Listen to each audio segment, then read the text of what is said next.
Chega de silêncio, chega de desculpas, chega de empurrar a verdade para debaixo do tapete. O que aconteceu em Icaraíma não pode, não deve e não vai ser tratado como mais um número nas estatísticas da violência. 4 amigos tiveram suas vidas brutalmente interrompidas e a sociedade brasileira exige respostas claras, rápidas e, acima de tudo, justiça. Hoje, esta mensagem é uma cobrança direta, firme e pública à Corregedoria, ao Ministério Público, às autoridades do Estado e a todos os órgãos responsáveis pela fiscalização das forças de segurança. Porque quando surgem indícios de que policiais podem estar envolvidos em um crime tão grave, o caso deixa de ser apenas um homicídio, ele se transforma em uma ferida aberta no Estado democrático de direito. Não estamos falando de boatos de esquina, estamos falando de informações graves, de contradições, de áudios, de denúncias, de condutas incompatíveis com a função policial. E diante disso, a resposta não pode ser lenta, nem tímida, nem seletiva. A resposta precisa ser prisão preventiva, afastamento imediato das funções, investigação profunda e transparente. Porque quando quem deveria proteger passa a ser suspeito, o medo se instala. E quando o medo se instala, a confiança na justiça começa a morrer. A Corregedoria existe para isso, não é um órgão decorativo, não é um setor para arquivar processos. Ela existe para agir, para corrigir, para punir quando necessário. E este é um desses momentos em que a omissão se torna cumplicidade. 4 famílias estão em luto, 4 histórias foram interrompidas, 4 sonhos foram enterrados. E o mínimo que o Estado deve a essas famílias é a verdade. O mínimo é rigor, o mínimo é respeito. Não é aceitável que policiais sob suspeita continuem soltos, armados, fardados ou protegidos por cargos enquanto as investigações se arrastam. Não é aceitável que testemunhas tenham medo de falar. Não é aceitável que provas sejam questionadas por falhas básicas de procedimento. Isso não é justiça, isso é descaso. A população de Icaraíma e de todo o Brasil está atenta. Cada dia sem uma resposta concreta é um dia a mais de revolta, de dor e de sensação de impunidade. E a impunidade é o maior combustível da violência. Se existem elementos que apontam para a participação de policiais civis ou militares nesse crime, a prisão é urgente. Prisão para garantir a ordem pública, prisão para preservar as investigações, prisão para mostrar que ninguém está acima da lei. A farda não pode ser escudo para o crime, o distintivo não pode ser salvo-conduto para matar. A autoridade não pode ser usada para intimidar, encobrir ou silenciar. A Corregedoria precisa dar uma resposta à altura da gravidade do caso. Precisa mostrar que a instituição não protege criminosos, protege a lei. Precisa mostrar que honra os milhares de policiais honestos que arriscam a vida diariamente e que também são manchados quando crimes como esse ficam sem punição. Este texto é uma cobrança, mas também é um alerta. A sociedade está olhando. A imprensa independente está acompanhando, as famílias não vão desistir e a memória dos 4 amigos não será apagada. Queremos saber quem deu as ordens, quem executou, quem acobertou, quem tentou atrapalhar as investigações.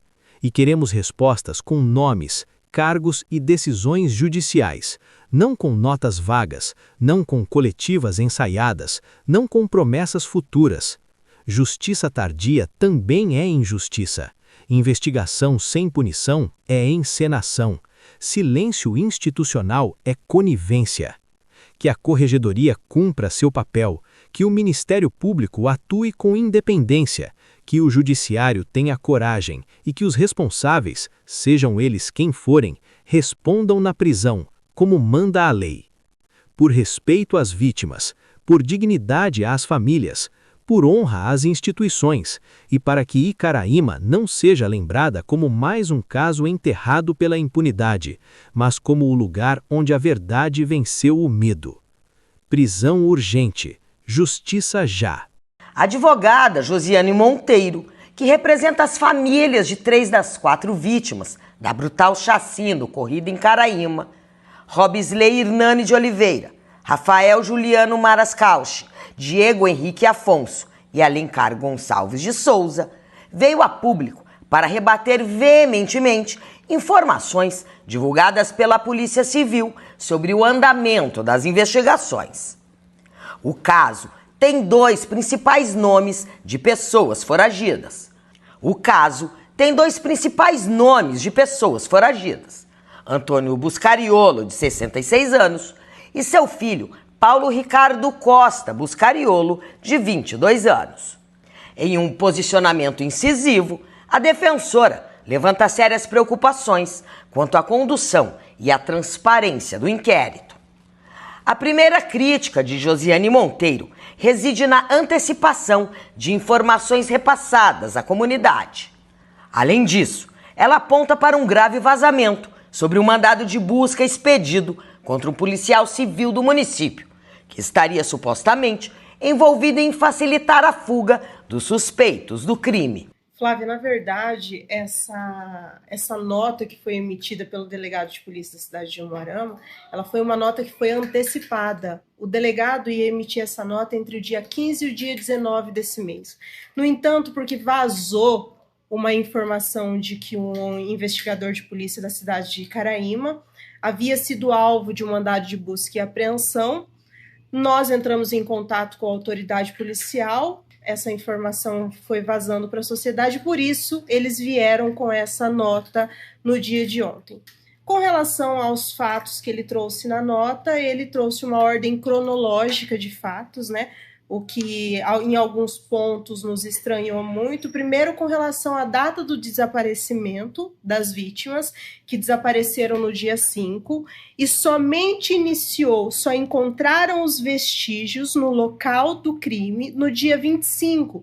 Flávia, eles sabiam, pela nota promissória, documento da terra, eles sabiam tudo sobre o local do crime. Mas somente encontraram os projéteis, as cápsulas, no dia 25, ou seja, 20 dias depois. Josiane Monteiro salienta ainda que o procedimento de juntada dos laudos periciais ao inquérito foi realizado de maneira incompleta, o que compromete a integridade e a solidez das provas. Era a foto dos cadáveres. Nós precisávamos analisar aquelas fotos dos cadáveres. Não tinha informação de que eles talvez não tivessem morrido no mesmo momento, que eram vítimas de tortura ou de algum meio cruel. Então, na quesitação do laudo de necropsia, vem dizendo que essa pergunta, esse quesito, ele está prejudicado. Nós gostaríamos de analisar essas fotos, né, os corpos em si, no entanto, não foi juntado nenhuma foto dos corpos.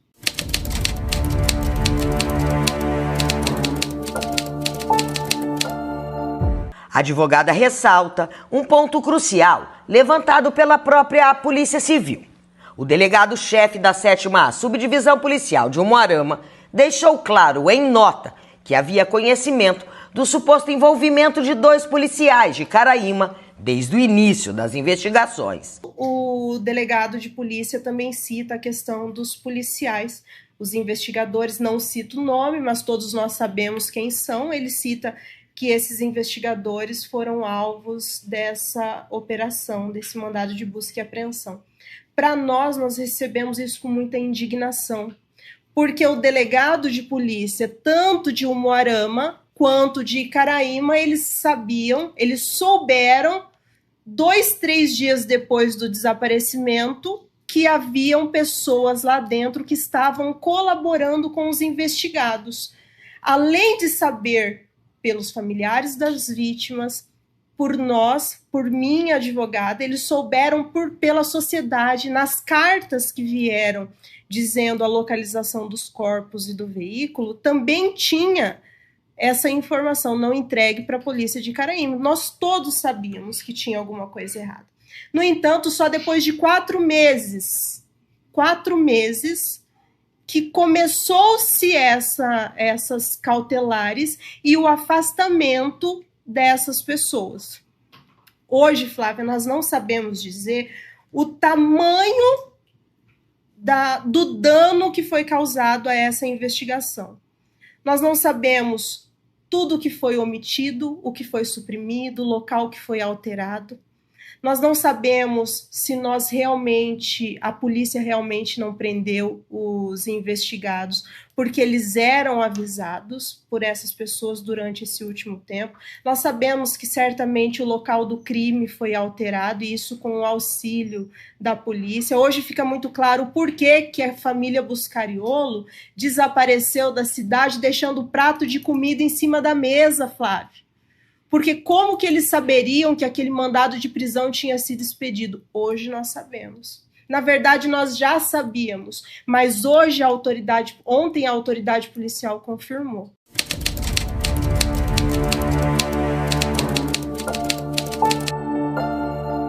Após ter acesso à nota oficial da Polícia Civil e acompanhar de perto as notícias veiculadas em todo o estado, Josiane Monteiro faz uma estimativa preocupante. Ligando os fatos e as informações disponíveis, ela acredita que a emboscada que resultou nas mortes foi executada por uma quadrilha composta por pelo menos 10 pessoas. Nós não temos um número. Pelo nome das pessoas que nos foram informadas, passam de 10 pessoas.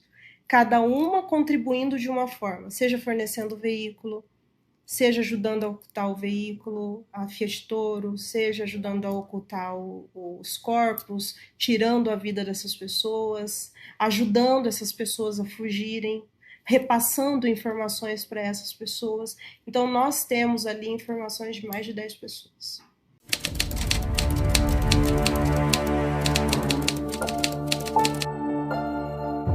O inquérito policial aponta que não houve tortura e que as vítimas teriam sido mortas durante a emboscada e seus corpos enterrados logo em seguida. No entanto, a advogada confronta essa versão com informações periciais.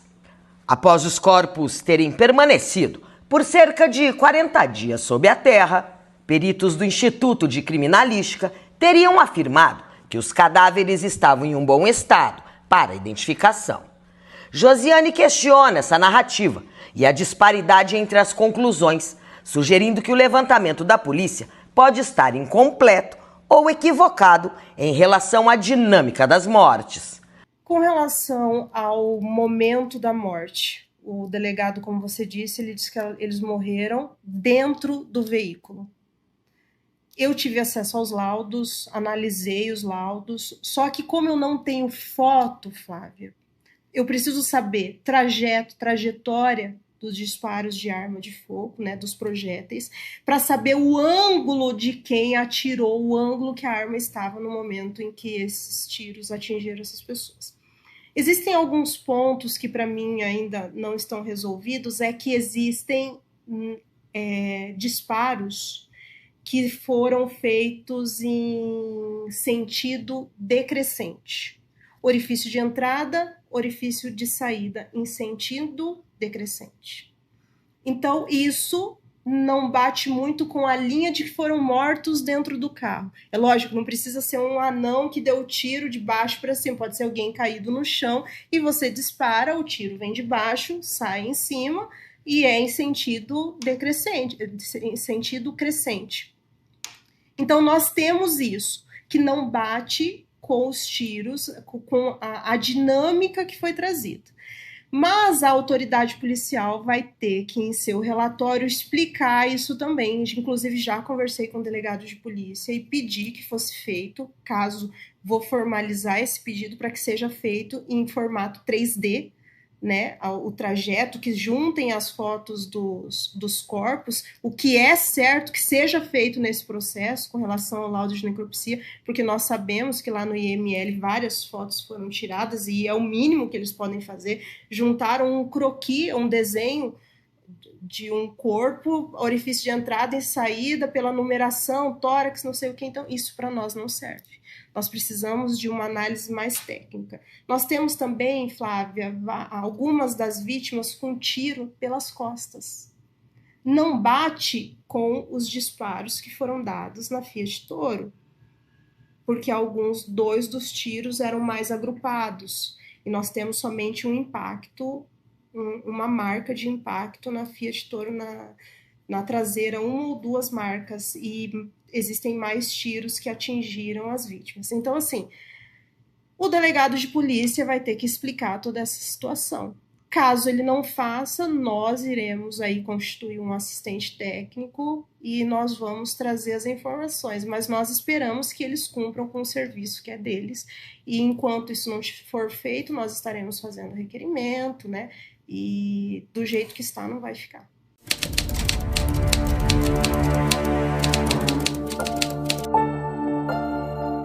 Josiane Monteiro manifesta a esperança de que o Limpa, realizado na delegacia de Icaraíma, com a transferência dos policiais sob suspeita, sirva de exemplo para as demais unidades do Estado. Embora os policiais investigados tenham, até o momento, sofrido apenas uma transferência administrativa, eles ainda podem enfrentar consequências administrativas e até penais.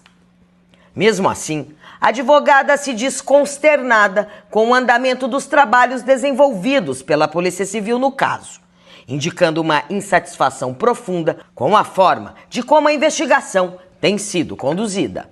Então, nós recebemos com tristeza, né? Nós temos ali ordem cronológica com relação a laudos, os laudos não foram juntados de forma completa, mas nós ficamos ali bem consternados com a informação de somente depois de 4 meses, tudo que nós trouxemos, todas as nossas afirmações, todas as nossas provas, somente agora a autoridade policial, ela tomou ciência do que acontecia dentro da própria casa. E eu digo, a pessoa que vai investigar a sociedade, que está ali investigando, ela tem que cuidar primeiro da sua própria casa. Então eu espero que não somente na cidade de Icaraíma, né, que essa limpeza seja feita, porque isso faz muito mal para a corporação, porque grande parte das pessoas que estão lá dentro são pessoas de bem, trabalham com muita honestidade, mas nós sabíamos que ali realmente aconteciam várias coisas, e a gente espera que daqui para frente o delegado de polícia ele apresente o que precisa apresentar, pare com essa história de sigilo absoluto, de que vai influenciar na investigação, isso já não cola mais. Então a gente espera que conclua o quanto antes, que prendam as pessoas, Flávia. Ele citou lá naquela nota que existem vídeos, tá? Vídeos. Se existem vídeos desses veículos, existem outras coisas. Então, nós queremos os vídeos, identificação de quem participou. Então, são essas coisas que nós queremos. As novas prisões, novos mandados de prisão, é isso que a gente espera daqui para frente.